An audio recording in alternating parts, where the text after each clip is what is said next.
ಮೊದಲನೇ gift normal C section ಅಂತ ಹೇಳಿ ಹೇಳ್ತಾನೆ ಇದ್ರು. ನಾನು ನೋಡಿ ಶಾಕು, ಇವತ್ತು ನಿಮಗೆ ಡೆಲಿವರಿನಾ ಅಂತ ಹೇಳ್ಬಿಟ್ಟು ಸಿ ಸೆಕ್ಷನ್ ಆಗತ್ತೆ ಬಿಡಿ ಅಂತ ಹೇಳ್ತಾ ಇದ್ರು. ಫೇಸ್ ತಮ್ಮೆಲ್ಲರಿಗೂ ತೋರಿಸ್ಬೇಕಂತ ಆಸೆ ಇತ್ತು, ತೋರಿಸಿದ್ದೀನಿ. ಫಸ್ಟ್ ಡೆಲಿವರಿನೇ ಒಂಥರ ಡಿಫ್ರೆಂಟ್ ಎಕ್ಸ್ಪೀರಿಯನ್ಸ್, ಇದೇ ಬೇರೆ ಥರ experience. Hi friends, good morning. ಎಲ್ಲರೂ ಹೇಗಿದ್ದೀರಾ? ಸೊ ನಾನಂತೂ ಚೆನ್ನಾಗಿದ್ದೀನಿ. ಚೆನ್ನಾಗಿ ಕಂಪ್ಲೀಟಾಗಿ ಏನು ಹೇಳ್ತಾರೆ, ನಿಂತ್ಕೊಳ್ಳೋಕ್ಕಾಗತ್ತೆ.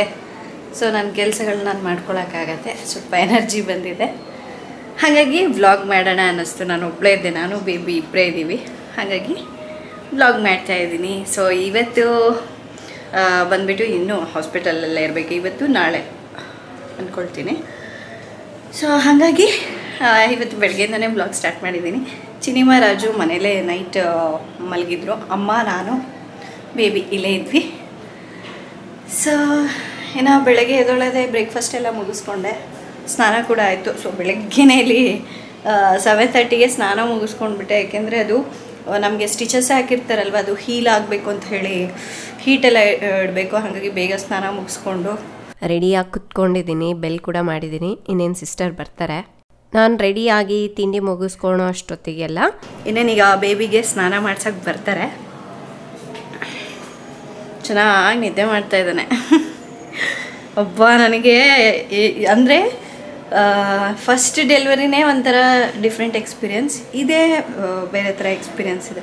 ಫಸ್ಟ್ ಬಂದುಬಿಟ್ಟು ಚಿನಿಮಾ ಅಂತೂ ಮಲಗ್ತಾನೇ ಇರಲಿಲ್ಲ, ನೋಡ್ಕೋಬೇಕಾಗಿತ್ತು. ನನಗೂ ನಿದ್ದೆ ಸರಿ ಆಗ್ತಿರ್ಲಿಲ್ಲ. ಬಟ್ ಈ ಬಾಯ್ ಬೇಬಿ ಆಗಿಲ್ಲ, ಚೆನ್ನಾಗಿ ನಿದ್ದೆ ಮಾಡ್ತಾಯಿದ್ದಾನೆ. ಮಲ್ಕೊಂಡಿರೋದು ಇನ್ನೂ ಎದ್ದೇ ಇಲ್ಲ. ನಾನಾದ್ರೂ ಎದ್ದಿಲ್ಲ ಅಂದರೂ ಒಂದು ಎವ್ರಿ 2 ಅವರ್ಸ್ಗೆ ಎಬ್ಸಿ ಫೀಡ್ ಮಾಡ್ತಾಯಿದ್ದೀನಿ. ಕುಡಿಯೋಕ್ಕೆ ರೆಡಿ ಇಲ್ಲ. ಸೊ ಡಾಕ್ಟರ್ ಇತ್ತು, ಪರವಾಗಿಲ್ಲ, ಮಗು ಎಷ್ಟು ಸಕ್ ಮಾಡುತ್ತೋ ಅಷ್ಟು ಮಾಡಲಿ, ಏನೂ ತೊಂದರೆ ಇಲ್ಲ. ಒಂದು 3 ಡೇಸ್ ಅಂತೂ ನಿದ್ದೆ ಇದ್ದೇ ಇರುತ್ತೆ ಮಕ್ಕಳಿಗೆ, ಹಾಗಾಗಿ ಅವರಿಗೆ ಸ್ವಲ್ಪ ಟೈಮ್ ಬೇಕಾಗತ್ತೆ. ಅದು ಅಲ್ಲದೆ ಹಾಲು ಕುಡಿಯೋದೆಲ್ಲ ಹೊಸ ಅಭ್ಯಾಸ, ಅದು ಕಲಿಬೇಕು ಅಂತ ಹೇಳಿದ್ರು. ಸೊ ಇನ್ನೂ ವನಿತಾ ಮ್ಯಾಮ್ ಬಂದಿಲ್ಲ. ಸೊ ಬಂದಮೇಲೆ ಅವ್ರಿಗೆ ಒಂದು ಸಲ ಕೇಳಿಬಿಡೋಣ ಅಂತ ನೋಡೋದ ಹೆಂಗಿರುತ್ತೆ ಏನು ಕತೆ. ಆ್ಯಂಡ್ ಮಗು ಫೇಸ್ ತಮ್ಮೆಲ್ಲರಿಗೂ ತೋರಿಸ್ಬೇಕಂತ ಆಸೆ ಇತ್ತು, ತೋರಿಸಿದ್ದೀನಿ. ತಮಗೂ ಖುಷಿಯಾಗಿರುತ್ತೆ ಅಂದ್ಕೊಂಡಿದ್ದೀನಿ. ತುಂಬ ಜನರು ಇಲ್ಲಿ, ಎಷ್ಟೋ ಜನರು ವ್ಯೂವರ್ಸ್ ಸಿಕ್ಕಿದ್ದಾರೆ. ಅಂದರೆ ನಾನು ಡೆಲಿವರಿ ಆಗೋ ಟೈಮ್ನಲ್ಲಿ ಅವರು ಬೇರೆ ಏನು ಹೇಳ್ತಾರೆ, ಏನೋ ಪ್ರಾಬ್ಲಮ್ಸಿಂದ ಅಡ್ಮಿಟ್ ಆಗಿರ್ತಾರಲ್ವ. ಸೊ ನಾನು ನೋಡಿ ಶಾಕು, ಇವತ್ತು ನಿಮಗೆ ಡೆಲಿವರಿನಾ ಅಂತ ಹೇಳ್ಬಿಟ್ಟು ಬಂದು ನನ್ನನ್ನು ಕೇಳ್ತಾ ಇಲ್ಲ, ಅಲ್ಲಿ ಬಂದವರೆಲ್ಲ ವನಿತಾ ಮ್ಯಾಮ್ನ ಕೇಳ್ತಾ ಇದ್ದಾರಂತೆ, ಯಾವ ಮಗು ಮಾಯಲೋಕ ಅವ್ರಿಗೆ ಯಾವ ಮಗು ಆಗಿದೆ ಅಂತ. ಖುಷಿ ಆಯಿತು ನನಗೆ ತುಂಬ. ಮ್ಯಾಮ್ ಬಂದು ನನಗೆ ಹೇಳ್ತಾ ಇದ್ದಾರೆ, ಅಲ್ಲಿ ನಿಮ್ಮ ವ್ಯೂವರ್ಸ್ ಕೇಳ್ತಾ ಇದ್ದಾರೆ ಯಾವ ಮಗು ಆಗಿದೆ ಅವರಿಗೆ, ಶಾರೂನ್ ಅವ್ರಿಗೆ ಯಾವ ಮಗು ಆಗಿದೆ ಅಂತ ಕೇಳ್ತಾಯಿದ್ರು ಅಂತ ಹೇಳಿಬಿಟ್ಟು. ಸೊ ತುಂಬಾ ಚೆನ್ನಾಗಿ ಅನ್ನಿಸ್ತಪ್ಪ, ಒಂದು ಹೊಸ ಎಕ್ಸ್ಪೀರಿಯೆನ್ಸು. ಬಟ್ ಇಷ್ಟು ಬೇಗ ನನಗೆ ಡೆಲಿವರಿ ಆಗುತ್ತೆ ಅಂದ್ಕೊಂಡಿರಲಿಲ್ಲ. ಅಂದರೆ ನಾನು ತುಂಬ ಹೊತ್ತೇನು ವೆಯ್ಟ್ ಮಾಡಿಲ್ಲ, ಬಂದ ಒಂದು 8 o'clock 11:30ಗೆಲ್ಲ ನಂಗೆ ಡೆಲಿವರಿ ಆಯಿತು. ಬಟ್ ವಾರ್ಡಿಗೆ ಶಿಫ್ಟ್ ಮಾಡಲಿಕ್ಕೆ ಸ್ವಲ್ಪ ಟೈಮ್ ಬೇಕಾಯಿತು. ಇನ್ನು ನನ್ನ ಹೆಲ್ತ್ ಎಲ್ಲ ಚೆನ್ನಾಗಿದೆ. ಡಾಕ್ಟರ್ ಎಲ್ಲ ತಿನ್ಬೋದು ಅಂತ ಹೇಳಿದ್ದಾರೆ. ಸೊ ಏನೆಲ್ಲ ತಿನ್ನಬೇಕು ಅವರು ಒಂದು ಲಿಸ್ಟ್ ಕೊಡ್ತಾರೆ ಹೋಗಬೇಕಾದ್ರೆ, ಅದನ್ನು ಫಾಲೋ ಮಾಡಿದ್ರೆ ಆಯಿತು. ಡೈಟಿಷನ್ ಎಲ್ಲ ಇರ್ತಾರಲ್ವ ಇಲ್ಲಿ, ಸೊ ಅದನ್ನು ಫಾಲೋ ಮಾಡ್ತೀನಿ. ಆ್ಯಂಡ್ ಇನ್ನೇನು ಈಗ ಚಿನಿಮನ ರಾಜು ಸ್ನಾನ ಮಾಡಿಸಿ ತಿಂಡಿ ತಿನ್ನಿಸ್ಕೊಂಡು ಕರ್ಕೊಂಡು ಬರ್ತಾರಂತೆ.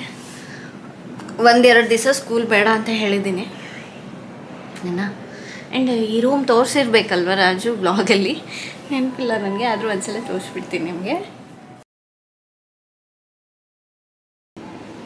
ಸೊ ನಾನೇನಾದರೂ ಊಟ ಮಾಡಲಿಕ್ಕೆ, ತಿಂಡಿ ಮಾಡಲಿಕ್ಕೆ ಅಂತ ಹೇಳಿ ಇಲ್ಲಿ ಒಂದು ಟೇಬಲ್ ಇದೆ, ಇದನ್ನು ಎಲ್ಲಿ ಬೇಕು ಅಲ್ಲಿ ಹಾಕ್ಕೋತೀನಿ. ಇಲ್ಲಿ ಪೇಷಂಟ್ ಜೊತೆಗೆ ಯಾರಾದರೂ ಒಬ್ಬರು ಇರ್ತಾರಲ್ವ, ಸೊ ಅವರಿಗೆ. ಸೊ ಈ ರೂಮಲ್ಲಿ ಟಿ ವಿ ಇದೆ, ಇದು ಡೆಲೆಕ್ಸ್ ರೂಮ್ ಅಲ್ವಾ, ಸೊ ಟಿ ವಿ ಇದೆ. ನಾವು ಟಿ ವಿ ನೋಡೋದೇ ಇಲ್ಲ. ನನ್ನ ಬೆಡ್ ಈ ಕಡೆ, ಬೇಬಿದು ಈ ಕಡೆ. ತೊಟ್ಲಲ್ಲಿ ಚೆನ್ನಾಗಿ ಮಲಗಿದ್ದಾನೆ ಅವನು. ಚಿನಿಮಾ ತೊಟ್ಲಲ್ಲೇ ಮಲಗ್ತಿರ್ಲಿಲ್ಲ ಸ್ಟಾರ್ಟಿಂಗ್, ಅಳ್ತಾ ಇದ್ಲವಳು. ಸ್ವೆಡಲ್ ಮಾಡಿಬಿಟ್ಟು ಬೆಡ್ ಮೇಲೆ ಮಲಗಿಸ್ಬಿಡ್ತಾ ಇದ್ವಿ ನಾವು. ಸೊ ಇನ್ನು ಇಲ್ಲಿ ಬಂದುಬಿಟ್ಟು ವೈಪ್ಸ್ ಇಟ್ಕೊಂಡಿದ್ದೀನಿ. ವೈಪ್ಸ್ ಸಿಕ್ಕಾಪಟ್ಟೆ ಯೂಸ್ ಆಗ್ತಾಯಿದೆ ನಮ್ಗೆ ಇವಾಗ ಬೇಬಿಗೆ ಕ್ಲೀನ್ ಮಾಡಲಿಕ್ಕೆಲ್ಲ. ಆ್ಯಂಡ್ ಇದು ಬೇಬಿ ಥಿಂಗ್ಸ್. ನಾನು ಆಲ್ಮೋಸ್ಟ್ ಎಲ್ಲ ಬ್ಯಾಗೆಲ್ಲ ಇಟ್ಕೊಂಡಿರೋದ್ರಿಂದ ಇದನ್ನೇನು ಜಾಸ್ತಿ ಯೂಸ್ ಮಾಡ್ತಾ ಇಲ್ಲ. ಇದು ನನಗೆ ಆಯಿಂಟ್ಮೆಂಟ್ ಅಪ್ಲೈ ಮಾಡೋಕ್ಕೆ ಅಂತ ಹೇಳಿ ಇಲ್ಲೇ ಇಟ್ಟಿರ್ತಾರೆ. ಹಾಗೆ ನಾನು ಒಂದು ಎಲೆಕ್ಟ್ರಿಕ್ ಬ್ರೆಸ್ಟ್ ಪಂಪ್ ಬಗ್ಗೆ ಹೇಳಬೇಕಾಗಿತ್ತು. ಇದು ಒಂದನ್ನು ನಾನು ತರಿಸಿಟ್ಕೊಂಡಿದ್ದೆ. ಇದು ಲವ್ ಲ್ಯಾಪ್ ಅವ್ರದ್ದು. ಇದೇನು ಮಾಡುತ್ತೆ ಅಂದರೆ ತಾಯಿಯ ಹಾಲನ್ನು ಪಂಪ್ ಮಾಡಿ ಹಾಲನ್ನು ತೆಗೆದುಬಿಟ್ಟು ಬಾಟಲ್ನಲ್ಲಿ ತುಂಬುತ್ತೆ. ನಾವು ಮಗುಗೆ ಯಾವಾಗ ಬೇಕಂದ್ರೆ ಅವಾಗ ಬಾಟಲಿಂದ ಫೀಡ್ ಮಾಡಬಹುದು. ಚಿನಿಮಾ ಟೈಮ್ನಲ್ಲಿ ಅವಳು ಸರಿಯಾಗಿ ನಿದ್ದೆ ಮಾಡ್ತಿರ್ಲಿಲ್ಲ, ಜೊತೆಗೆ ನನಗೂ ನಿದ್ದೆ ಆಗ್ತಾ ಇರಲಿಲ್ಲ. ಸೊ ಈಗ ಚಿನಿಮಾ ಜೊತೆ ಇನ್ನೊಂದು ಮಗು ಅಲ್ವಾ, ಇಬ್ರು ಚೆನ್ನಾಗಿ ನೋಡ್ಕೋಬೇಕು, ಜೊತೆಗೆ ನನ್ನ ಆರೋಗ್ಯನೂ ಕೂಡ ಚೆನ್ನಾಗಿ ನೋಡ್ಕೋಬೇಕಲ್ವಾ. ಸೊ ಅದಕ್ಕಾಗಿ ಇದನ್ನ ತರಿಸ್ಕೊಂಡೆ. ಸೊ ಇದಾದ್ರೂ ಕೂಡ ತಾಯಿ ಹಾಲೆ ಅಲ್ವಾ, ಬಾಟಲ್ನಲ್ಲಿ ತೆಗ್ದಿಟ್ಟಿರ್ತೀವಿ. ಕೆಲವೊಂದ್ಸಲ ನನಗೆ ರೆಸ್ಟೇ ಸಿಗ್ಲಿಲ್ಲಪ್ಪ ಅನ್ಕೊಂಡಾಗ ರಾಜು ಆದ್ರೂ ಫೀಡ್ ಮಾಡ್ಬೋದು ಅಥವಾ ಯಾರಾದ್ರೂ ಫೀಡ್ ಮಾಡ್ಬೋದು. ಸೊ ಈ ತರ ಒಂದು ಬ್ರೆಸ್ಟ್ ಪಂಪ್ ಇದ್ರೆ ಚೆನ್ನಾಗಿರತ್ತೆ, ಹೆಲ್ಪ್ ಆಗುತ್ತೆ ಅಂತ ಹೇಳಿ ತರಿಸ್ಕೊಂಡೆ. ಆದರೆ ನನ್ನ ಮಗ ಚೆನ್ನಾಗಿ ನಿದ್ದೆ ಮಾಡ್ತಾನೆ. ಅದು ಅಲ್ಲದೆ ನನಗೆ ರೆಸ್ಟ್ ಮಾಡಲಿಕ್ಕೂ ಟೈಮ್ ಸಿಗ್ತಾ ಇದೆ. ಸೊ ಇನ್ನು ಇದನ್ನ ಮನೆಗೆ ಹೋದ್ಮೇಲೆ ಯೂಸ್ ಮಾಡಬೇಕು ಅಂತ ಅನ್ಕೊಂಡಿದ್ದೀನಿ. ಇದರಲ್ಲಿ ಮಲ್ಟಿಪಲ್ ಆಪ್ಷನ್ಸ್ ಇದೆ, ಹೆಚ್ಚು ಕಮ್ಮಿ ಮಾಡ್ಕೋಬಹುದು. ಸೊ ಸಿಂಗಲ್ ಪೇರೆಂಟ್ ಇರ್ತಾರೆ ಅಥವಾ ಆಫೀಸ್ಗೆ ಹೋಗುವಂತಹ ಪೇರೆಂಟ್ ಇರ್ತಾರೆ. ಸೊ ಅಂಥವ್ರಿಗೆ ಇದು ತುಂಬಾನೇ ಹೆಲ್ಪ್ ಆಗುತ್ತೆ. ಇನ್ನು ಕೆಲವರಿಗಂತೂ ಮಗು ರೆಸ್ಟ್ ಮಾಡೋಕ್ಕೆ ಬಿಡೋದಿಲ್ಲ, ಯಾವಾಗಲೂ ಅಳ್ತಾ ಇರುತ್ತೆ ಅಂದ್ಕೊಳ್ಳಿ, ಅಂಥವರಿಗೆ ಇದು ತುಂಬ ಹೆಲ್ಪ್ಫುಲ್ ಆಗುತ್ತೆ. ಏಕೆಂದರೆ ಮಗುಗೆ ಹೊಟ್ಟೆನೂ ತುಂಬತ್ತೆ, ಹಾಗೆ ತಾಯಿಗೆ ಚೆನ್ನಾಗಿ ರೆಸ್ಟ್ ಕೂಡ ಸಿಗುತ್ತೆ. ಇನ್ನು ಈ ಪ್ರಾಡಕ್ಟ್ಸ್ ಎಲ್ಲ BPA ಫ್ರೀ ಪ್ಲಾಸ್ಟಿಕ್ ಅನ್ನು ಬಳಸಿ ತಯಾರಿಸಿರ್ತಾರೆ. ಇದರಲ್ಲಿ 2 ಬ್ರೆಸ್ಟ್ ಪ್ಯಾಡ್ಸ್ ಅನ್ನು ಫ್ರೀಯಾಗಿ ಕೊಟ್ಟಿದ್ದಾರೆ. ಹಾಗೆ ಒಂದು ಫೀಡಿಂಗ್ ಬಾಟಲ್, ನಿಪ್ಪಲ್ಸ್ ಕೂಡ ಕೊಟ್ಟಿದ್ದಾರೆ. ಇದು ಚರ್ಮದ ಮೇಲೆ ತುಂಬ ಮೃದುವಾಗಿರುತ್ತೆ. 9 ಲೆವೆಲ್ಸ್ ಅಡ್ಜಸ್ಟ್ಮೆಂಟ್ ಇರುತ್ತೆ. ಕಂಫರ್ಟಬಲ್ ಆಗಿ ಪಂಪ್ ಮಾಡ್ಕೋಬಹುದು. ಇನ್ನು ಇದನ್ನ ಯಾವ ರೀತಿ ಬಳಸಬೇಕು ಅಂತ ಬಾಕ್ಸ್ ಮೇಲೆ ಕ್ಲಿಯರ್ ಇನ್ಸ್ಟ್ರಕ್ಷನ್ಸ್ ಎಲ್ಲ ಕೊಟ್ಟಿರ್ತಾರೆ. ಸೊ ನಿಮಗೂ ಕೂಡ ಈ ಪ್ರಾಡಕ್ಟ್ ಬೇಕು ಅಂದರೆ ನಾನು ಕೆಳಗಡೆ ಡಿಸ್ಕ್ರಿಪ್ಷನಲ್ಲಿ ಲಿಂಕ್ ಕೊಟ್ಟಿರ್ತೀನಿ. ನಿಮಗೆ ಅಮೆಝಾನಲ್ಲಿ ಹಾಗೆ ಲವ್ ಲ್ಯಾಪ್ ಅವರ ವೆಬ್ಸೈಟ್ನಲ್ಲಿ ಕೂಡ ಸಿಗುತ್ತೆ, ಎಲ್ಲಿ ಬೇಕು ಅಂದರೆ ತಗೋಬಹುದು. ಆ್ಯಂಡ್ ಇನ್ನೇನು ತಿಂಡಿ ಕೂಡ ಬಂದಿದೆ. ಸೊ ತಿಂಡಿ ಬಂದ ತಕ್ಷಣವೇ ನಾನು ತಿನ್ಕೊಂಡ್ಬಿಡ್ತೀನಿ, ಏಕೆಂದರೆ ಡಾಕ್ಟರ್ಸ್ ಬರ್ತಾ ಇರ್ತಾರೆ, ಇವ್ರು ಬರ್ತಾ ಇರ್ತಾರೆ. ಸೊ ಹಾಗಾಗಿ ನಾನು ಬೇಗನೆ ತಿಂಡಿ ಮುಗಿಸ್ಕೋತೀನಿ. ಇನ್ನು ಹಾಸ್ಪಿಟಲಿನ ಊಟ ತಿಂಡಿ ಎಲ್ಲ ಸೇಮ್ ಮನೇಲಿ ನಾವು ಹೆಂಗೆ ಮಾಡ್ತೀವಲ್ವ ಅದೇ ಥರ ಇರ್ತಾಯಿತ್ತು. ಬಟ್ ಏನಂದರೆ ಸ್ವಲ್ಪ ಸ್ಪೈಸ್ ಎಲ್ಲ ಕಡಿಮೆ ಇರುತ್ತೆ. ಆ್ಯಂಡ್ ಒಂದು ದಿವಸ ಮುಂಚೆನೇ ನಾಳೆ ಬೆಳಗ್ಗೆ ಬ್ರೇಕ್ಫಾಸ್ಟ್ ಏನಿರುತ್ತೆ, ಮಧ್ಯಾಹ್ನ ಊಟ ಏನಿರುತ್ತೆ ಅದೆಲ್ಲ ಹೇಳಿರ್ತಾರೆ. ಸೊ ಇವತ್ತಿನ ಬೆಳಗ್ಗಿನ ಬ್ರೇಕ್ಫಾಸ್ಟ್ ಬಂದು ಇದು 1 ಇಡ್ಲಿ ಕೊಟ್ಟಿದ್ದಾರೆ, ಅದ್ರ ಜೊತೆ 2 ಸೆಟ್ ದೋಸೆ, 1 ಕಪ್ ಸಾಂಬಾರು ಮತ್ತು ಚಟ್ನಿ. ಆ್ಯಂಡ್ ಈ ವ್ಲಾಗ್ನಲ್ಲಿ ನಾನು ಬೆಳಗ್ಗೆಯಿಂದ ರಾತ್ರಿವರೆಗೂ ಏನೆಲ್ಲ ಫುಡ್ ತೊಗೊಳ್ತೀನಿ ಅನ್ನೋದು ನಿಮ್ಮ ಜೊತೆ ಶೇರ್ ಮಾಡ್ತೀನಿ. ಆ್ಯಂಡ್ ಬೆಳಗ್ಗೆ ಬಂದುಬಿಟ್ಟು ನನಗೆ ಬ್ರೇಕ್ಫಾಸ್ಟ್ಗಿಂತ ಮುಂಚೆ 1 ಗ್ಲಾಸ್ ಹಾರ್ಲಿಕ್ಸ್ ಕೊಡ್ತಾರೆ. ಅದಾದಮೇಲೆ ನಾನು ಒಂದು 11 o'clock ಆ ಟೈಮ್ಗೆ 1 ಗ್ಲಾಸ್ ಜ್ಯೂಸ್ ಅಥವಾ 1 ಗ್ಲಾಸ್ ಹಾಲು ತೊಗೋತೀನಿ. ಅದ್ರ ಜೊತೆ ಬಿಸ್ಕೆಟ್ ತಿನ್ನಬೇಕು ಅಂತ ಆಸೆ ಆಗುತ್ತೆ, ಹಾಗಾಗಿ ಬಿಸ್ಕೆಟ್ ತಿಂತೀನಿ. ನಾನು ಲಿಕ್ವಿಡ್ ಎಲ್ಲ ತುಂಬ ಚೆನ್ನಾಗಿ ತೊಗೊಳ್ತಾ ಇದ್ದೆ. ಇಲ್ಲಿ ತುಂಬ ಅಂದರೆ ನೀರು ಚೆನ್ನಾಗಿ ಕುಡಿಯೋದಾಗಿರ್ಬೋದು, ಹಾಲು ಚೆನ್ನಾಗಿ ತೊಗೊಳ್ತಾ ಇದೆ. ಫಸ್ಟ್ ಆಫ್ ಆಲ್ ನನಗೆ ಹಾಲು ಅಂದ್ರೇ ಸೇರಲ್ಲ, ಬಟ್ ಡಾಕ್ಟರೇ ಹೇಳಿದರು ಹಾಲು ಚೆನ್ನಾಗಿ ತೊಗೋಬೇಕು, ಮಗುಗೆ ಚೆನ್ನಾಗಿ ಹಾಲಾಗುತ್ತೆ ಅಂತ. ಅದಕ್ಕಾಗಿ ನಾನು ಹಾರ್ಲಿಕ್ಸ್ ತರಿಸ್ಕೊತಾ ಇದ್ದೆ. ಆ್ಯಂಡ್ ಇನ್ನು ಕೆಲವರು ನಾರ್ಮಲ ಸಿ ಸೆಕ್ಷನ್ ಅಂತ ಹೇಳಿ ಹೇಳ್ತಾನೆ ಇದ್ದರು. ಸೊ ನಾನು ಆಲ್ರೆಡಿ ಹಿಂದಿನ ಬ್ಲಾಗ್ನಲ್ಲೇ ಹೇಳಿರ್ಬೇಕು ಅಂದ್ಕೊಳ್ತೀನಿ. ಫ್ರೆಂಡ್ಸ್, ನಾನು ನಿಮಗೆ ಲಾಸ್ಟ್ ವ್ಲಾಗ್ನಲ್ಲಿ ಹೇಳಿದ್ನಲ್ವಾ, ಸೊ ಡೆಲಿವರಿ ಟೈಮ್ನಲ್ಲಿ ನನ್ನ ವಾಯ್ಸ್ ಎಲ್ಲ ಚೇಂಜ್ ಆಗಿತ್ತು, ಗಂಟ್ಲೆಲ್ಲ ಒಂಥರ ಉರಿ ಬಂದುಬಿಟ್ಟಿತ್ತು ಅಂತ. ಯಾಕೆ ಅಂದರೆ ನನಗೆ ಡೆಲಿವರಿ ಇನ್ನೇನು ಆಗುತ್ತೆ ಅನ್ನೋ ಟೈಮ್ನಲ್ಲಿ ನಾನು ತುಂಬಾ ನೋವು ತಿಂದಿದ್ದೀನಿ. ಸೊ ಜೋರಾಗಿ ಕಿರ್ಚಿ ನನ್ನ ವಾಯ್ಸ್ ಎಲ್ಲ ಚೇಂಜ್ ಆಗೋಗ್ಬಿಟ್ಟಿತ್ತು, ಗಂಟ್ಲು ನೋವು ಬಂದುಬಿಟ್ಟಿತ್ತು. ಹಾಗಾಗಿ ತುಂಬ ಮಾತಾಡೋಕ್ಕಾಗ್ತಿರ್ಲಿಲ್ಲ. ಯಾಕೆ ಅಂದರೆ ಮಗು ತುಂಬ ವೆಯ್ಟ್ ಇತ್ತಲ್ವಾ, ಹಾಗಾಗಿ ನನಗೆ ಡೆಲಿವರಿ ಆಗೋದು ತುಂಬಾ ಕಷ್ಟ ಆಗಿಬಿಟ್ಟಿತ್ತು. ಆ ಟೈಮ್ನಲ್ಲಿ ಸಿ ಸೆಕ್ಷನ್ನೇ ಮಾಡಿಸ್ಕೊಂಬಿಡೋದ ಅಂಥೇಳಿ ಅನಿಸ್ಬಿಡ್ತಾಯಿತ್ತು, ಅಷ್ಟು ನೋವಾಗ್ತಾಯಿತ್ತು ನನಗೆ. ಅದು ಅಲ್ಲದೆ ವನಿತಾ ಡಾಕ್ಟ್ರ್ ಅಲ್ವಾ ನನಗೆ ಹೆರಿಗೆ ಮಾಡಿದ್ದು. ಸೊ ಅವ್ರು ನನಗೆ ಮಾತಾಡ್ಸ್ಕೊತಾ ಏನಾಗೋದಿಲ್ಲ, ಪುಷ್ ಮಾಡು, ಈಸಿಯಾಗಿ ಆಗತ್ತೆ, ಸ್ವಲ್ಪ ನೀನು ಟ್ರೈ ಮಾಡಬೇಕಷ್ಟೇ, ಆಗತ್ತೆ, ನಿನ್ನ ಕೈಲಿ ಆಗತ್ತೆ ಅಂತ ಹೇಳಿ ನನಗೆ ಧೈರ್ಯ ಹೇಳ್ತಾ ಅವರು ಡೆಲಿವರಿ ಮಾಡ್ತಾಯಿದ್ರು. ಆದರೂ ನಾನು ಫಸ್ಟ್ ಡೆಲಿವರಿ ಎಕ್ಸ್ಪೀರಿಯೆನ್ಸ್ ಮಾಡಿದ್ದಕ್ಕೂ ಇದಕ್ಕೂ ತುಂಬಾ ಡಿಫ್ರೆನ್ಸ್ ಇತ್ತು. ಫಸ್ಟ್ ಡೆಲಿವರಿ ನನಗೆ ತುಂಬಾ ಈಸಿ ಅನಿಸಿತ್ತು, ಅಷ್ಟು ಕಷ್ಟ ಏನೂ ಅನಿಸಿರಲಿಲ್ಲ. ಬಟ್ ಈ ಡೆಲಿವರಿ ಮಾತ್ರ ನನಗೆ ಯಾವಾಗಾದರೂ ಮುಗಿಯತ್ತಪ್ಪ, ಯಾವಾಗ ಬೇಬಿ ಬಂದುಬಿಡತ್ತೆ ಅಂತ ಅನಿಸ್ಬಿಟ್ಟಿತ್ತು. ಇನ್ನು ಅದಾದಮೇಲೆ ನನಗೆ ಈ ಸ್ಟಿಚಸ್ ಹಾಕ್ತಾರಲ್ವ, ಸೊ ಅದು ಅಂತೂ ಇನ್ನೂ ಪೇನ್ಫುಲ್ ಆಗಿತ್ತು. ಒಂದು ಕಡೆ ಡೆಲಿವರಿ ನೋವು ಒಂದು ಕಡೆ ಆದರೆ ಇನ್ನೊಂದು ಕಡೆ ಸ್ಟಿಚಸ್ ನೋವು. ಸೊ ನನಗೆ ಹೇಳಬೇಕು ಅಂದರೆ 6 ಸ್ಟಿಚಸ್ ಹಾಕಿದ್ರು. ಸೊ ಆ ಟೈಮ್ನಲ್ಲಿ ಸ್ವಲ್ಪ ಪೇಯ್ನ್ ಏನೂ ಇರಲಿಲ್ಲ, ಬಟ್ ಈ ಸೆಕೆಂಡ್ ಡೇ ಅಂತೂ ತುಂಬಾ ಪೇಯ್ನ್ ಅನಿಸೋದು. ಸೊ ಫೈನಲ್ ಆಗಿ ಹೇಳಬೇಕು ಅಂದರೆ ನನಗೆ ನಾರ್ಮಲ್ ಡೆಲಿವರಿನೇ ಆಯಿತು. ನಾರ್ಮಲ್ ಡೆಲಿವರಿನೇ ಇಷ್ಟೊಂದು ಪೇಯ್ನ್ಫುಲ್ ಆಗಿದೆ, ತಡ್ಕೊಳೋಕ್ಕೆ ಆಗೋದಿಲ್ಲ ಹೇಳಬೇಕು ಅಂದರೆ. ಫಸ್ಟು ನಮ್ಮ ಚಿನಿಮಾಗೆ ಡೆಲಿವರಿ ಆದಾಗಲೂ ಕೂಡ ತುಂಬ ಜನರು ನನಗೆ ಸಿ ಸೆಕ್ಷನ್ ಆಗಿಬಿಟ್ಟಿದೆ ಅಂದ್ಕೊಂಡಿದ್ದಾರೆ. ಸೊ ಸಿ ಸೆಕ್ಷನ್ ಆಗಿದೆ ನಿಮಗೆ, ಸೊ ಈ ಟೈಮ್ ಕೂಡ ಸಿ ಸೆಕ್ಷನ್ ಆಗುತ್ತೆ ಬಿಡಿ ಅಂತ ಹೇಳ್ತಾಯಿದ್ರು. ಇಲ್ಲ, ನನಗೆ ಫಸ್ಟ್ ಡೆಲಿವರಿ ಬಂದುಬಿಟ್ಟು ನಾರ್ಮಲೇ ಆಗಿದ್ದು, ಇದು ಕೂಡ ಬಂದು ನಾರ್ಮಲೇ ಆಗಿರೋದು. ಸೊ ಸಿ ಸೆಕ್ಷನ್ ಆಗಿಲ್ಲ ನನಗೆ. ನಾನು ಆ ವಿಡಿಯೋ ಕೂಡ ಮಾಡಿದ್ದೀನಿ ಲಾಸ್ಟ್ ಟೈಮ್, ನಾರ್ಮಲ್ ಆಗಿತ್ತಾ ಸಿ ಸೆಕ್ಷನ್ ಆಗಿತ್ತಾ ಅಂತ ಹೇಳ್ಬಿಟ್ಟು. ನನಗೆ ಡೆಲಿವರಿ ಆಗಿದ್ದು ನಾರ್ಮಲೇ. ಸೊ ಇನ್ನೊಂದು ಏನು ಹೇಳ್ತಾರೆ ಅಂದರೆ, ಬಟ್ ನನಗಷ್ಟು ಗೊತ್ತಿಲ್ಲ, ಹೇಳ್ತಾರೆ ಕೆಲವರು.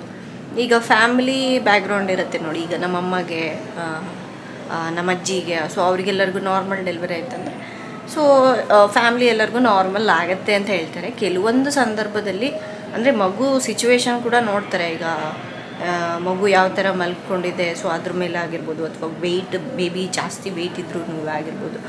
ಸೊ ಆಲ್ರೆಡಿ ಟಿಪ್ಸ್ ಎಲ್ಲ ಮೇಡಮ್ ವ್ಲಾಗ್ಗಳಲ್ಲಿ ಹೇಳಿದ್ದಾರೆ. ಬಟ್ ಕೆಲವ್ರು ಹೇಳೋದನ್ನು ಕೇಳಿದ್ದೀನಿ, ಎಷ್ಟು ನಿಜ ಎಷ್ಟು ಸುಳ್ಳು ಗೊತ್ತಿಲ್ಲ. ಬಟ್ ಹೇಳ್ತಾರೆ ಫ್ಯಾಮ್ಲಿಯಲ್ಲಿ ನಾರ್ಮಲ್ ಡೆಲಿವರಿ ಆಯ್ತಂದರೆ ಸೊ ಮೇ ಬಿ ನಾರ್ಮಲ್ ಆಗುತ್ತೆ. ಕೆಲವೊಂದು ಸಂದರ್ಭದಲ್ಲಿ ಮಗು ಮೇಲೆ, ತಾಯಿ ಮೇಲೆ ಕೂಡ ಡಿಪೆಂಡ್ ಆಗುತ್ತೆ ಅಂತ.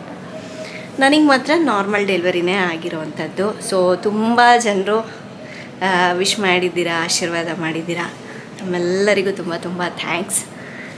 ಸೊ ಇನ್ನೊಂದು 2 ಡೇಸಲ್ಲಿ ಮನೆಗೆ ಹೋಗ್ತೀವಿ. ಇನ್ನು ಮತ್ತೆ ಡೈಲಿ ರೊಟೀನ್ ಅಂತೂ ಇದ್ದೇ ಇರುತ್ತೆ. ಚೆನ್ನಾಗಿದೆ ಒಂಥರ. ನನಗೆ ಇವಾಗ ಸ್ವಲ್ಪ ರೆಸ್ಟ್ ಮಾಡೋಕ್ಕೆ ಸಿಕ್ಕಿದ್ದಿತ್ತು. ನಾನು ಹೇಳಬೇಕು ಅಂದರೆ ತುಂಬ ರೆಸ್ಟ್ ಮಾಡ್ತಾನೇ ಇರಲಿಲ್ಲ ಪ್ರೆಗ್ನೆನ್ಸಿ ಟೈಮ್ನಲ್ಲಿ. ಲಾಸ್ಟಿಗೆ ನಿದ್ದೆ ಸರಿಯಾಗಿ ಆಗ್ತಿರ್ಲಿಲ್ಲ, ಮಲ್ಗೋಕ್ಕಾಗ್ತಿರ್ಲಿಲ್ಲ. ಸೊ ಇವಾಗ 1-2 ಡೇಸ್ ಆಯ್ತಲ್ವ, ಚೆನ್ನಾಗಿ ನಿದ್ದೆ ಮಾಡ್ತಾಯಿದ್ದೀನಿ. ಎವ್ರಿ 2 hours ಇಲ್ಲಿ ನರ್ಸ್ ಬಂದುಬಿಟ್ಟು ಎಬ್ಬಿಸ್ತಾರೆ ಫೀಡ್ ಮಾಡಿ ಅಂತ. ಸೊ ಅಮ್ಮ ಬೇರೆ ಇರ್ತಾರೆ, ಹಾಗಾಗಿ ಸ್ವಲ್ಪ ನಿದ್ದೆ ಮಾಡೋಕ್ಕೆ ಟೈಮ್ ಸಿಗ್ತಾಯಿದೆ. ನನ್ನ ಮಗ ಅಂತೂ ಡಿಸ್ಟರ್ಬೇ ಮಾಡಲ್ಲ ನನ್ನ, ಅದೊಂದು ಖುಷಿ ವಿಷಯ. ಇನ್ನೇನು ಹೇಳಬೇಕು. ಸೊ ಇದನ್ನೇ ನಿಮ್ಮ ಜೊತೆ ಶೇರ್ ಮಾಡಬೇಕು ಅಂದ್ಕೊಂಡಿದ್ದೆ. ಸೊ ಇನ್ನು ಸಿನಿಮಾ ಬಂದಮೇಲೆ ವ್ಲಾಗ್ ಮಾಡ್ತೀನಿ. ಇನ್ನೇನು ಅವರು ತಿಂಡಿ ತಿಂದ್ಕೊಂಡು ಕರ್ಕೊಂಡು ಬರ್ತಾರೆ. ಸೊ ಬಂದಮೇಲೆ ಈ ವ್ಲಾಗ್ ಕಂಟಿನ್ಯೂ ಮಾಡ್ತೀನಿ. ಇನ್ನು ಹಾಸ್ಪಿಟಲಲ್ಲಿ ನಾವಿರೋವರೆಗೂ ಮಗುಗೆ ಬಂದುಬಿಟ್ಟು ಇಲ್ಲಿ ಸಿಸ್ಟರೇ ಸ್ನಾನ ಮಾಡಿಸ್ತಾರೆ. ಅದಕ್ಕಾಗಿ ಅವ್ರು ಬರೋದಕ್ಕಿಂತ ಮುಂಚೆ ಅವ್ನ ಡ್ರೆಸ್ಸು, ಟುವೆಲ್ಲು ಮತ್ತು ಕ್ಯಾಪು ಎಲ್ಲ ರೆಡಿ ಮಾಡಿಟ್ಟಿದ್ದೀನಿ. ಅವ್ರು ಬರೋದೇ ಎಲ್ಲ ಕೊಟ್ಬಿಟ್ರೆ ಸ್ನಾನ ಮಾಡಿಸಿ ಅವನನ್ನು ರೆಡಿ ಮಾಡಿ ಚೆನ್ನಾಗಿ ಸ್ವೆಡಲ್ ಕೂಡ ಮಾಡಿಬಿಟ್ಟು ಮಲಗಿಸಿ ಹೋಗ್ತಾರೆ. ನ್ಯೂ ಬರ್ನ್ ಅಲ್ವಾ, ಸ್ವೆಡಲೆಲ್ಲ ನಾನಿನ್ನೂ ಇವಾಗಲೇ ಮಾಡೋಕ್ಕೆ ಹೋಗ್ತಾಯಿಲ್ಲ. ಈ ಥರ ಬಗ್ಗಿ ಮಾಡೋಕ್ಕೂ ನನಗೆ ಆಗಲ್ಲ, ಹಾಗಾಗಿ ಅವರೇ ಮಾಡಿಸ್ತಾರೆ.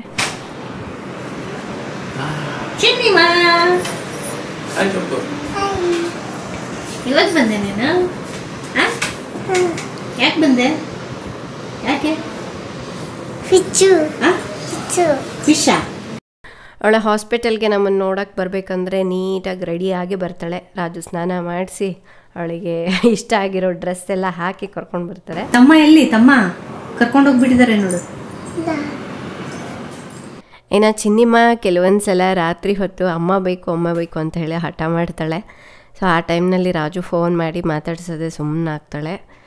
ಅಂದರೆ ಅವಳು ಈ ಥರ ಬಿಟ್ಟಿರೋದು ಫಸ್ಟ್ ಟೈಮ್ ಅಲ್ವಾ, ಅಂದರೆ ಅಪ್ಪನ ಹತ್ರ ಒಂದೇ ಇರೋದು, ಅದಕ್ಕಾಗಿ ನನ್ನನ್ನು ಸ್ವಲ್ಪ ಮಿಸ್ ಮಾಡ್ಕೋತಾ ಇದ್ದಾಳೆ ಅಂದ್ಕೊಳ್ತೀನಿ.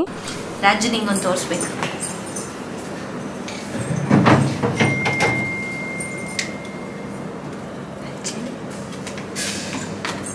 ಏನಿದ್ದ? ಪಿಂಕಲ್ಲೇ ತಗೊಂಡಿದ್ದಾರಾ? ಯಾಕ? ಅದು ಒಂದು ಮೆಮೊರಿ.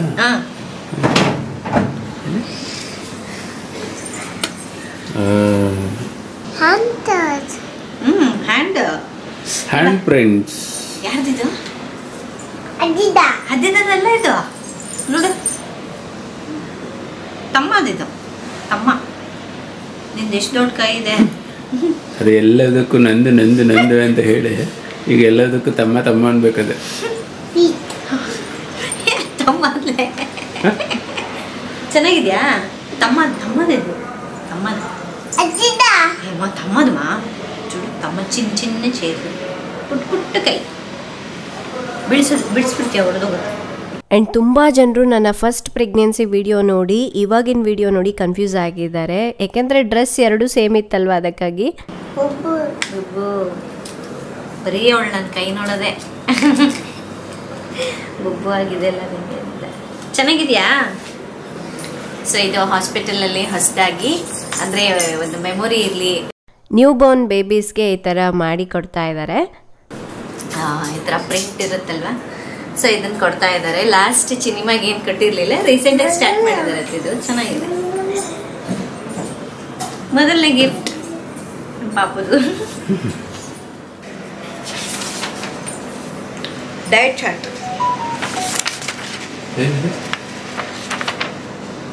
ಡಯಟ್ ಚಾರ್ಟ್ ಏನೇನು ತಗೋಬೇಕು, ಏನೇನು. ಯಾಕೆ ನಾನು ಈ ವಿಡಿಯೋದಲ್ಲಿ ಚಿನಿಮಾ ಬಗ್ಗೆ ಮತ್ತು ನನ್ನ ಸೆಕೆಂಡ್ ಬೇಬಿ ಬಗ್ಗೆ ಅವಾಗವಾಗ ಹೇಳ್ತಾ ಇದ್ದೀನಿ ಅಂದರೆ, ನನ್ನ ಫಸ್ಟ್ ಡೆಲಿವರಿ ವೀಡಿಯೋಸ್ ನೋಡಿ ಕನ್ಫ್ಯೂಸ್ ಆಗಿದ್ದಾರೆ ಅಂತ ಹೇಳಿದ್ನಲ್ವ. ಅಂದರೆ ತುಂಬ ಜನರು ನನಗೆ ಬಾಯ್ ಬೇಬಿ ಆಗಿದ್ರೂ ನಿಮಗೆ ಗರ್ಲ್ ಬೇಬಿ ಆಗಿದೆ, ಬಾಯ್ ಬೇಬಿ ಅಂತ ಯಾಕೆ ಹೇಳ್ತಾ ಇದ್ದೀರಾ? ಸೊ ಈ ಥರ ಕಾಮೆಂಟ್ಸ್ ಮಾಡ್ತಾ ಇದ್ದಾರೆ, ಅದಕ್ಕಾಗಿ ಹೇಳ್ತಾ ಇದ್ದೀನಿ. ಸೊ ನನಗೆ ಇದು ಡಯಟ್ ಚಾರ್ಟ್ ಕೊಟ್ಟಿದ್ದಾರೆ, ಇದನ್ನು ಫಾಲೋ ಮಾಡಬೇಕು. ಅಂದರೆ ಸೇಮ್ ನನಗೆ ಇಲ್ಲಿ 3 days ಇದ್ದೀನಲ್ವ, ಏನೆಲ್ಲ ತಗೋಬೇಕು, ಏನೇನಿಲ್ಲ ಅದೆಲ್ಲ ಗೊತ್ತಾಗ್ಬಿಟ್ಟಿದೆ. ಸೊ ಎಲ್ಲವುದು ತಗೋಬೋದಂತೆ. ಮೊಸರು, ಹಾಲು, ಏನೇ ಹೇಳ್ತಾರೆ, ನೀರು ಚೆನ್ನಾಗಿ ತಗೋಬೇಕು, ಮತ್ತು ಎಲ್ಲ ಥರದ ವೆಜಿಟೇಬಲ್ಸು, ಫ್ರೂಟ್ಸು ಅದೆಲ್ಲ ತಗೋಬೋದಂತ. ಸೊ ಇದೆಲ್ಲ ನಾನು ಸಪ್ರೇಟ್ ಬ್ಲಾಗ್ ಮಾಡಿ ಕೂಡ ಹಾಕ್ತೀನಿ. ಅಂದರೆ ನಾನು ಏನೇನು ಫುಡ್ ತಗೋತಾ ಇದ್ದೀನಿ ಅನ್ನೋದು ಒಂದು ರೊಟೀನ್ ತೋರಿಸ್ಬಿಟ್ರೆ ತುಂಬ ಜನರಿಗೆ ಕೇಳ್ತಿರ್ತಾರೆ, ಚಾಟ್ ತೋರಿಸಿ ಅಂತ. ಫಸ್ಟ್ ಪ್ರೆಗ್ನೆನ್ಸಿದ ಹಾಗೆ ಕೇಳ್ತಾಯಿದ್ರು. ಸೊ ಹಾಗಾಗಿ ನಾನು ಏನೇನು ಅಡುಗೆ ಪ್ರಿಪೇರ್ ಮಾಡ್ಕೋತೀನಿ, ಸೊ ಅದನ್ನೆಲ್ಲ ನಿಮಗೆ ವ್ಲಾಗ್ ಮೂಲಕ ತೋರಿಸ್ತೀನಿ. ಅದು ಒಂದು ಡಯಟ್. ಅಮ್ಮ ಬಿಳಿಸ್ಬಿಡ್ತೀಯ. ಸೊ ಅದು ಒಂದು ನಿಮಗೆ ಐಡಿಯಾನೂ ಇರುತ್ತೆ. ಜೊತೆಗೆ ನಾನು ಕೂಡ ಅದೆಲ್ಲ ತೊಗೊಂಡಿದ್ದೀನಿ ಅನ್ನೋದು ಇದು ಇರುತ್ತೆ. ಸೊ ಎಲ್ಲ ಥರದ ಕಾಳುಗಳು ಅದೆಲ್ಲ ತೊಗೋಬೋದಂತೆ. ಸ್ವಲ್ಪ ಸ್ಪೈಸ್ ಎಲ್ಲ ಕಡಿಮೆ ಮಾಡಬೇಕು, ಹೊರಗಡೆ ಫುಡ್ ಎಲ್ಲ ತೊಗೊಳಕ್ಕೆ ಹೋಗಬಾರ್ದು. ಅಂದರೆ ಇದು ಜಂಕ್ ಇರುತ್ತಲ್ವ, ಜಂಕ್ ಏನು ತೊಗೋಬಾರ್ದಂತೆ. ಫಸ್ಟ್ ಆಫ್ ಆಲ್ ನನಗೆ ಜಂಕ್ ತಿನ್ಬೇಕಂತಾನೆ ಅನ್ನಿಸ್ತಾ ಇಲ್ಲ ಇವಾಗ. ಲಿಕ್ವಿಡ್ ಎಲ್ಲ ಜಾಸ್ತಿ ತೊಗೋಬೇಕಂತ ಅನಿಸುತ್ತೆ. ಎಳೆನೀರು ಕೂಡ ತೊಗೋಬೋದಂತೆ. ಸೊ ಇದು ನಾನು ರಾಜುಗೆ ತೋರಿಸ್ಬೇಕಾಗಿತ್ತು. ಸೊ ಈ ಥರ ಒಂದು ಚಾರ್ಟ್ ಕೊಟ್ಬಿಟ್ರೆ ಏನೇನು ತೊಗೋಬೇಕು ಅಂತ ಎಲ್ರಿಗೂ ಹೆಲ್ಪ್ ಆಗೋದು. ಸೊ ಕೆಲವೊಬ್ರು ಮನೇಲಿ ಈ ಥರ ಅಂದರೆ ಕೆಲವೊಬ್ರು ಪೇಷಂಟ್ಗೆ ಈ ಥರ ಚಾರ್ಟ್ ಕೊಟ್ರು ಮನೇಲಿ ಫಾಲೋ ಮಾಡೋಕ್ಕೆ ಬಿಡೋದಿಲ್ಲ. ಸೊ ಅವ್ರು ಏನು ಹೇಳ್ತಾರೆ, ನೀರು ಕುಡಿಯಬಾರ್ದು, ಏನು ಮಾಡೋಕ್ಕಾಗಲ್ಲ ಪಾಪ. ಮತ್ತು ಮದರ್ ಸಫರ್ ಆಗ್ತಾ ಇರ್ತಾರೆ. ಸೊ ಈ ಥರ ಒಂದು ಕೊಟ್ಟರೆ ಅವರಿಗೂ ಹೆಲ್ಪ್ ಆಗುತ್ತೆ. ಅದಕ್ಕಾಗಿ ನಾನೇನು ಫಾಲೋ ಮಾಡ್ತೀನಿ, ಸೊ ನಾನು ಬಾಯ್ ಬೇಬಿ ಅಲ್ವಾ, ನಾನು ಏನೆಲ್ಲ ಫಾಲೋ ಮಾಡ್ತೀನಿ ಅನ್ನೋದು ನಿಮಗೆ ಬ್ಲಾಗ್ ಮೂಲಕ ತಿಳಿಸ್ತೀನಿ. ಅಟ್ಲೀಸ್ಟ್ ಸ್ವಲ್ಪನಾದರೂ ಒಂದು ಐಡಿಯಾ ಇತ್ತು ಅಂದರೆ ಅವರಿಗೂ ಹೆಲ್ಪ್ ಆಗುತ್ತೆ ಅಂತ. ಚಿನಿಮಾ ಇವತ್ತಿದ್ದು ಬಿಡೋ ಥರ ಕಾಣಂಗಿಲ್ಲ. ಎಲ್ಲಿಗೆ ಚಿನಿಮಾ? ಮನೆಗೆ ತೊಗೊಂಡು ಹೋಗ್ತೀಯಾ ನೀನು? ಹಾಂ, ಮನೆಗೆ ತೊಗೊಂಡು ಹೋಗ್ತೀಯಾ? ಬಿಟ್ಟಿಡ, ಮನೆಗೆ ತೊಗೊಂಡು ಹೋಗ್ತೀಯಾ? ಅಲ್ಲಿರ್ತೀಯಾ? ಸರಿ ಫ್ರೆಂಡ್ಸ್, ಸ್ವಲ್ಪ ಹೊತ್ತು ಚಿನಿಮಾ ಜೊತೆ ಟೈಮ್ ಪಾಸ್ ಮಾಡ್ತೀನಿ. ಪಾಪು ಅಂತೂ ಮಲ್ಕೊಂಡಿದೆ. ಅವಳ ಜೊತೆ ಸ್ವಲ್ಪ ಹೊತ್ತು ಆಟಾಡಿ. ಪಾಪ ಅವಳು ಮನೇಲಿ ಒಬ್ಬಳನೇ. ಏನು ಚಿನಿಮಾ? ಗುಡ್. ನೆಕ್ಲೆಸ್ ಎಲ್ಲ ಹಾಕೊಂಬಂದ್ಬಿಟ್ಟಿದೆ ನೀನು. ನೆಕ್ಲೆಸ್ಸು ಹಾಂ ಅದಾ? ಹಿಂಗೆ ರಾಜು ಸತಾಯಿಸ್ತದಲ್ಲ ಅವಳು? ಇಲ್ಲ ಚೆನ್ನಾಗತ್ತಾಳೆ. ಊಟ ಎಲ್ಲ ಮಾಡ್ತಾಳ? ಊಟ ಮಾಡೋದ್ರಿಂದ ಸ್ವಲ್ಪ ಪಾಪ ಮುರಿದೋಗತ್ತದು. ಸ್ಕೂಲ್ಗೆ ಹೋಗಿಲ್ಲ ನೋಡಿ ಇವತ್ತು. ನಾಳೆ ಸ್ಕೂಲಿಗೆ ಹೋಗ್ತೀಯ ಚಿನ್ನಿ ನೀನು? ಹೋಗ್ತೀಯಾ? ಇನ್ನು ಮಧ್ಯಾಹ್ನ ಹೋಗಿ ನಿದ್ದೆ ಮಾಡಿ ಬಂದ್ಲು. ಈಗ ಸಾಯಂಕಾಲ ಬಂದಿದ್ದಾಳೆ ನೋಡಿ, ಮತ್ತೆ ಡ್ರೆಸ್ ಚೇಂಜ್ ಮಾಡ್ಕೊಂಡು ಬಂದಿದ್ದಾಳೆ. ಅವಳಿಗೆ ಏನೋ ಫಂಕ್ಷನಿಗೆ ಬಂದಂಗೆ ಆಗಿಬಿಟ್ಟಿದೆ ಹಾಸ್ಪಿಟಲಿಗೆ ಬರೋದು.